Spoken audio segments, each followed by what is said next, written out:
नमस्कार दर्शक बंधु स्वागत करुछि आम यूट्यूब चैनल को ही फ्रेंड्स कालिया योजना को नहीं आसला सबुठ बड़ खुशी खबर भूमिहीन चाषी भाई को मिल 12,000 टंका एवं एवं केमिति पाइबारे ताहा देखि नियंतु।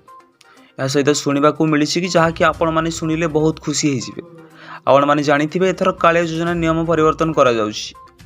एभली नियम परिवर्तन करा जाउछि कि एथिरे किछि लोक खुशी थिबा बेले आउ किछि लोक निराश मध्ये होउछन्ति। तथापि बहुत लोगों को सुविधा मिलियो बोली सरकार योजना करुछन्ति। सरकार तरफ बहुत बड़ योजना करा जाउछि।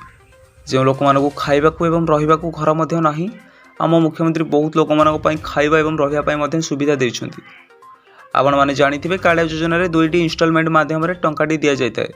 प्रथमटी हेउछि अक्षय तृतीया एवं द्वितीयटी हेउछि नुआखाई। तेबे एभली भाव चाषी भाई मानक टंका दिया जायताय। आपण माने जानिथिबे कि आम सरकार गोटे नुआ योजना घोषणा करथिले जाकि हेउछि कृषक ओडिशा पोर्टाल योजना, जाकु बहुत चाषी भाई माने मध्य पंजीकरण करथिले। एथारे 45,000 रु अधिक चाषी भाई मानक कालिया योजना टंका दिया बोली कह जाउछि, जहाकु देखि लोक माने खुशी होउछन्ति। कृषि निर्देशक प्रेमाचंद्र चौधरी कहिसन्ति जे एही योजना रे अनेक चाषी भाई माने उपकृत होई पारिबे। नुआखाई रे भूमिहीन चाषी को 12,000 टंका दिया जाइछि। यह नुहे राज्य सरकार तरफ 879 कोटी टंका प्रदान करा जिवो। वर्तमान कालिया योजना रे जो माने पैसा पाइबे सेमानक तालिका प्रस्तुत करा जाइछि। समस्त हिताधिकारी बैंक अकाउंट रे जमा करा जिवो बोली कह जाइछि। एथिरे भूमिहीन एवं नाममात्र चाषी भाई माने उपकृत होई पारिबे बोली कह जाइछि।